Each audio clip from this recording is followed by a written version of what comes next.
The cargo hold also seems to serve as a changing room for the crew, at least for the ones who don't wear white uniforms.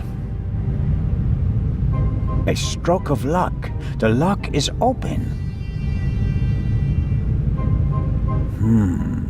Oil-stained overalls. And here, an old toolbox. It's been through a lot. Hardly any paint, dented, and the lid is held shut by a wire. I'll take it with me.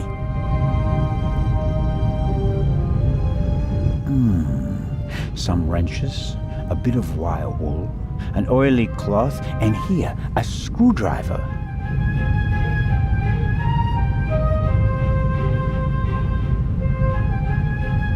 I've got the screwdriver. That's all I need.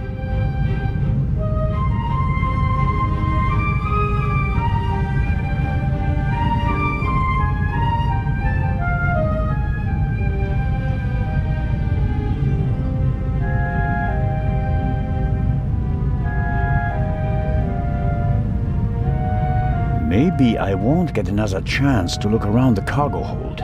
I must try to find out who was responsible for the shot.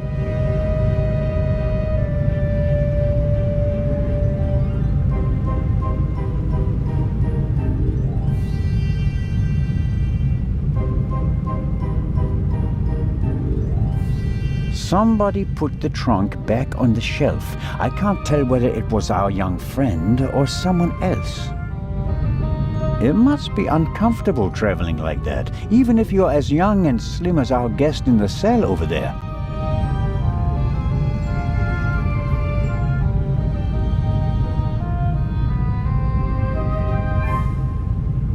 I could take one of the saws with me as a souvenir. On the other hand, it'd remind me of my bump and of my rather inelegant escape.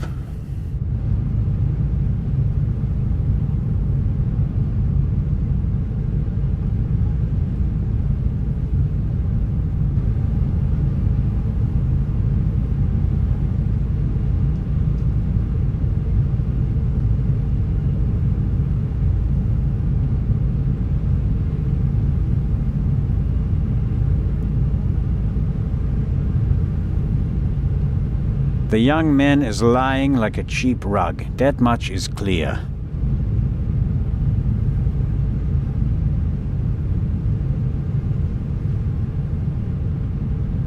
Whoever fired the shot hit the crate. Did the shooter just want to intimidate me? Or maybe he needed the bullet.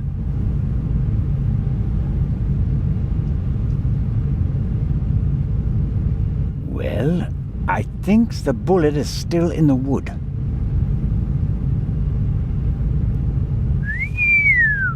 I'm not a weapons specialist, but at first sight I'd say that this bullet looks exactly the same as the one Dr. Gebhardt gave me for Legrand.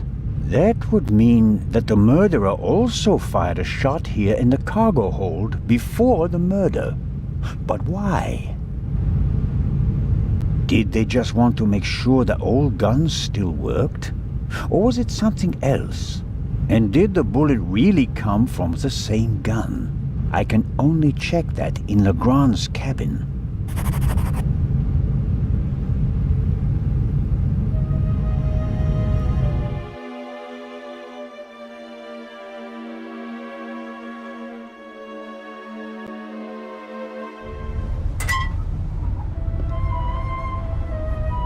That takes the biscuit. I noticed that the door was unguarded. I just wanted to make sure that everything was all right. Tell it to Legrand. He's expressly forbidden anyone to speak to the witness before he does. All right, let's go to Legrand and tell him what happened. You fell asleep and then you left the door unguarded. Well, are we going? No, but don't try it again. Of course not.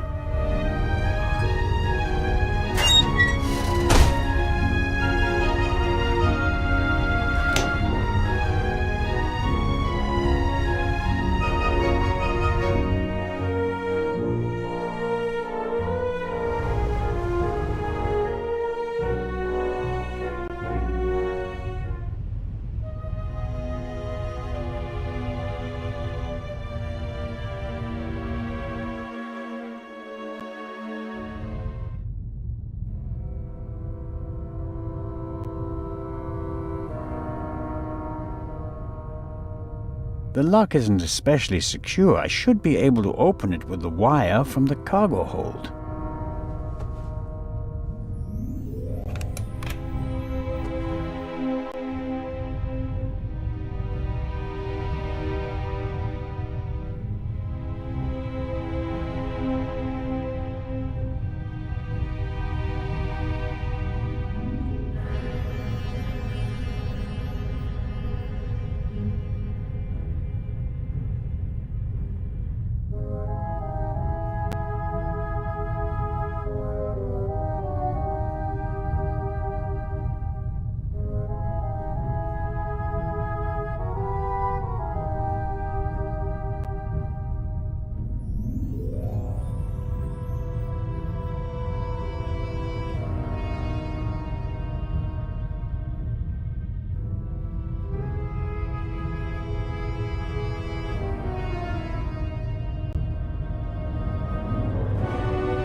There we go.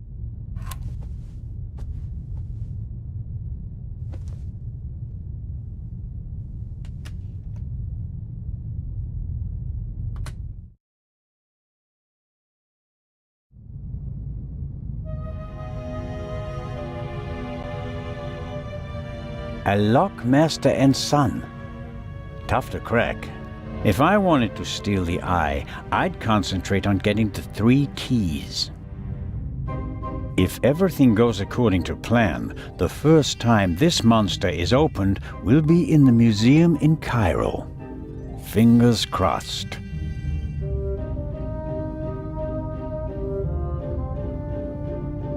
Neatly folded and unused.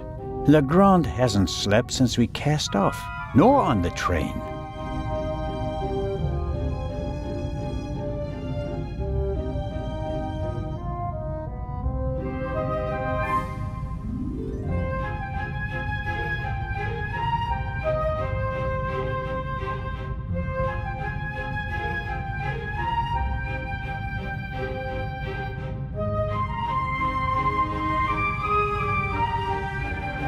Legrand's file on the Raven. Centimeters thick, but totally useless. We're not dealing with the Raven. Why can't he see that? Our man is ruthless, a bomber, and quite probably a murderer. This file belongs in a museum. It's history.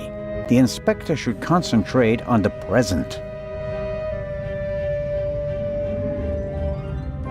This is the pipe from the cargo hold. Legrand seems to have inspected it for fingerprints. I can still make out the powder. No. Nothing to see on the end of the pipe that the attacker held. Either he wore gloves or he cleaned the pipe.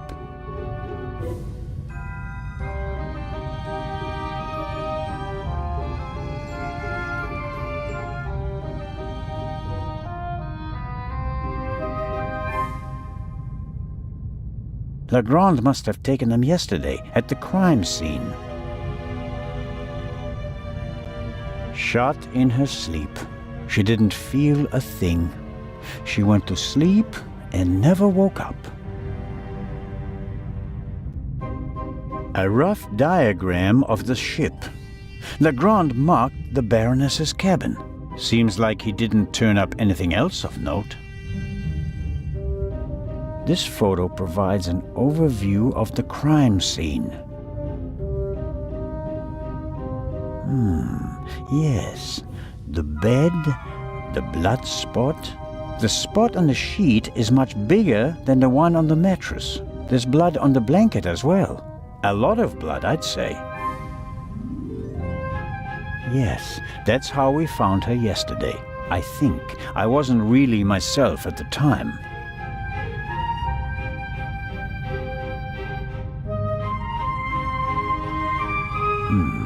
No, nothing suspicious.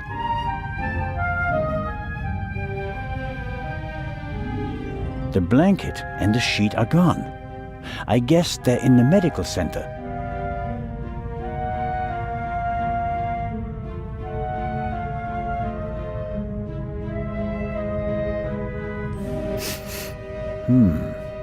Smells like chemicals. Legrand probably developed the photos in here. There are still fragments of the syringe that the inspector broke in the sink. Why is he pushing himself like this? Even if he catches the Raven, is it worth ruining his career and his health?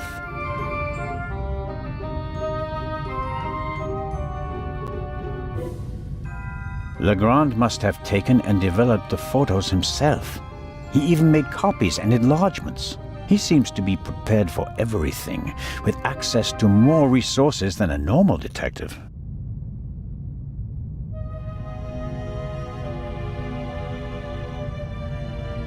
A microscope. Looks like the one that Lutz Reichinger uses in his pharmacy, just more modern. There's nothing on the slide, and therefore nothing to see.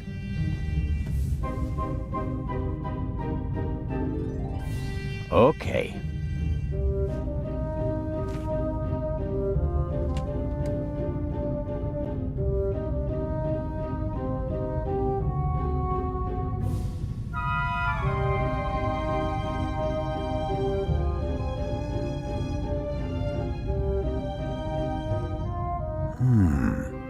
There's nothing written on the bottle.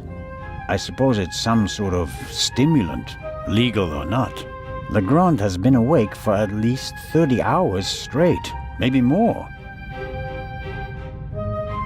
I shudder to think what kind of side effects this stuff might have. A policeman on a murder investigation should have his wits about him. The risk that he could miss evidence or endanger himself and others is too high.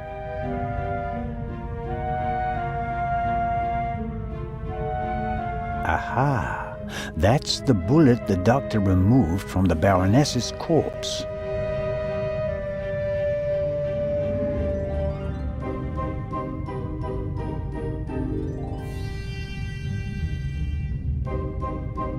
All right.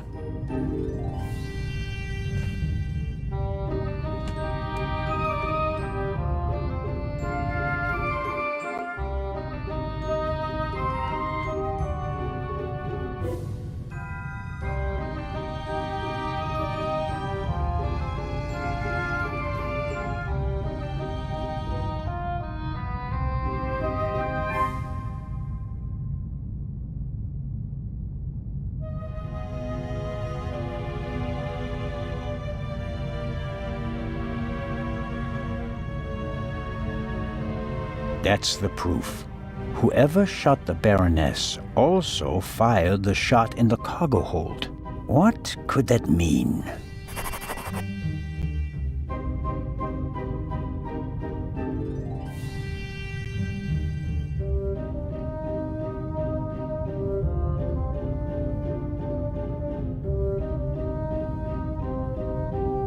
Another alarm. It was tripped at some point, but there's no way to determine when.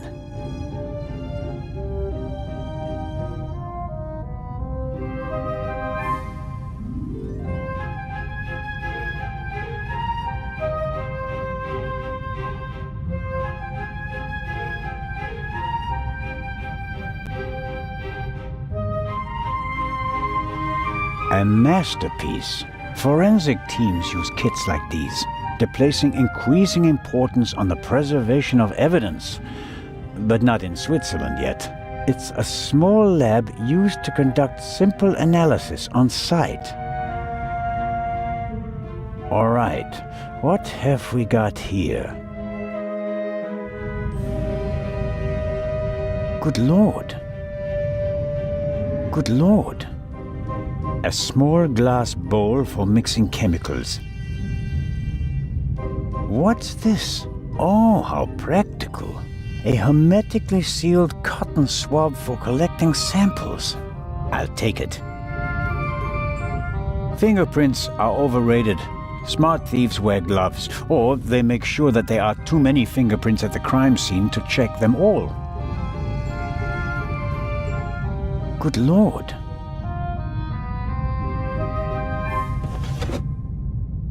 Aha!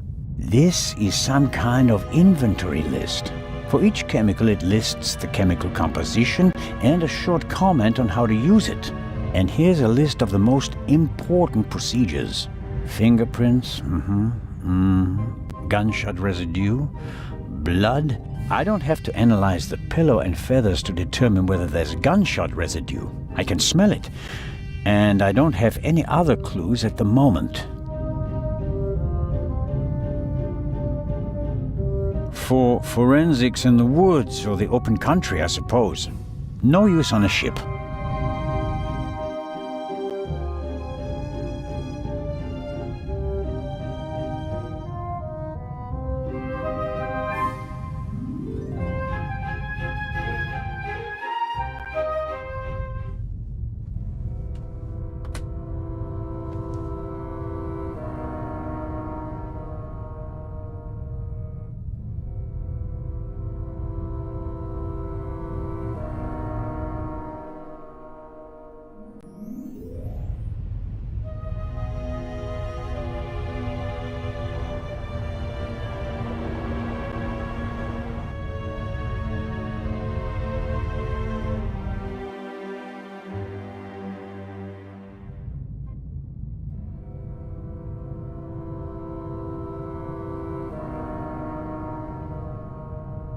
I always wanted to do that.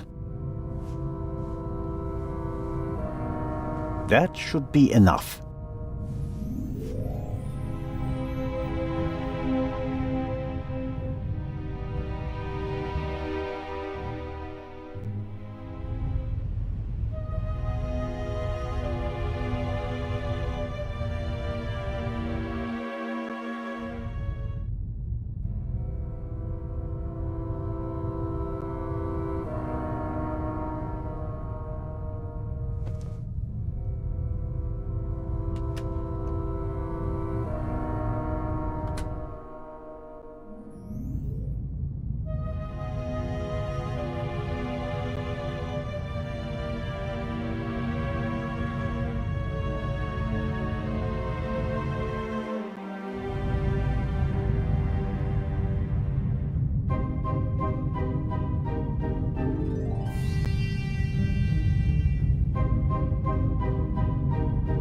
Wasn't there something about blood samples? Fingerprints, gunshot residue, blood. Well, it explains how to confirm that something is blood. That's a start. You have to mix luminol and a hydrogen peroxide solution and then drip or spray the mixture on the blood. The solution turns blue and glows even if there's just a very small amount of blood. Okay then, luminol and hydrogen peroxide.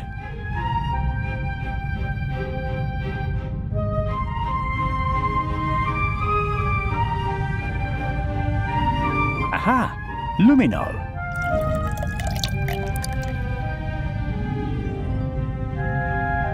And there's the hydrogen peroxide. I'll mix it with the luminol in the bowl. Okay. I can detect blood with this mixture. The clear solution turns blue if it comes into contact with blood. I think it's better to drip the solution on the swab instead of dipping the swab into the solution. Maybe oxygen is an issue, or it doesn't work if you use too much of the solution.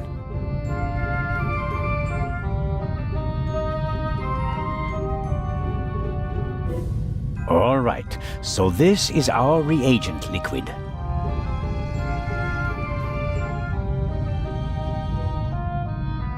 Okay, I'm filling the pipette and putting it down very carefully. So, let's see what we have here.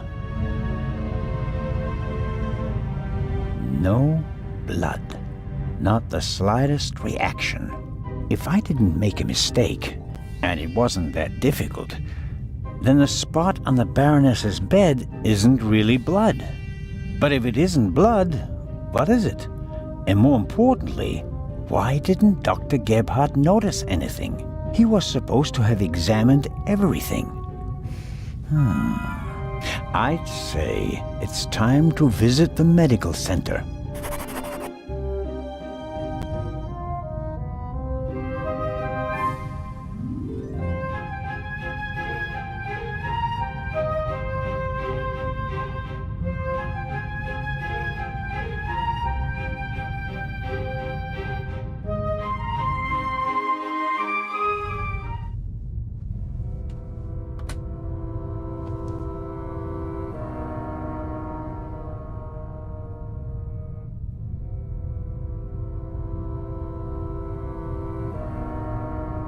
It seems impossible that Dr. Gebhardt could have shot the Baroness. He was with me when the gunshot ran out. But he must have noticed that the Baroness was lying in a pool of fake blood. Maybe he's covering for someone.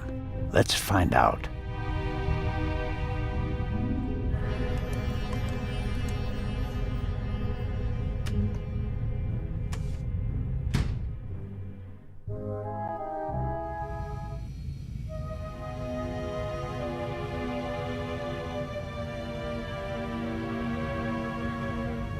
I guess the trash bin is in here.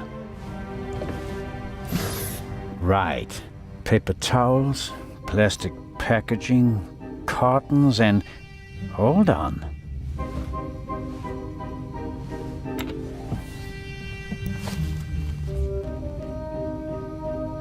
What's this? A burst rubber glove. It's knotted, and there's a red liquid all over the inside that looks like blood. I bet good money that it's the same fake blood I found in the Baroness's cabin.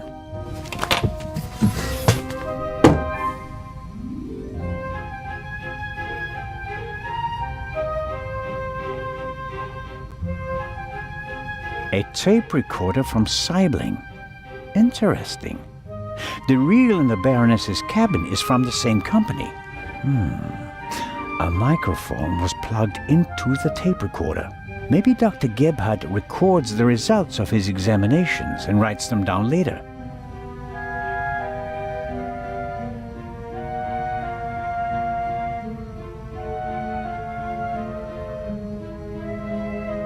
The sink looks like it's been cleaned recently. I can't say whether it was cleaned to comply with the hygiene regulations or whether there was another reason.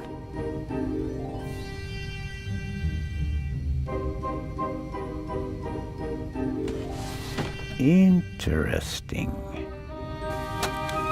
A tape on a reel. The reel belongs to a much better player, like the one from the Baroness's cabin.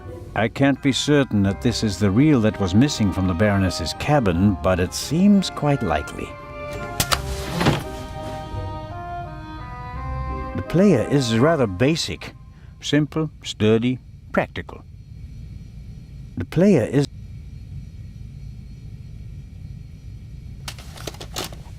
Okay.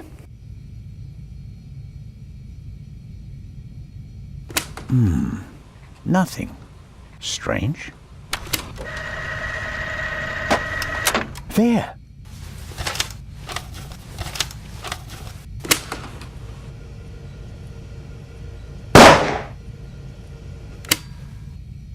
Very interesting.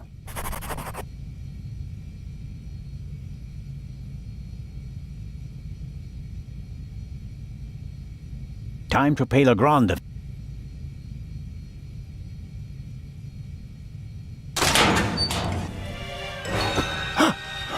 No. No, don't.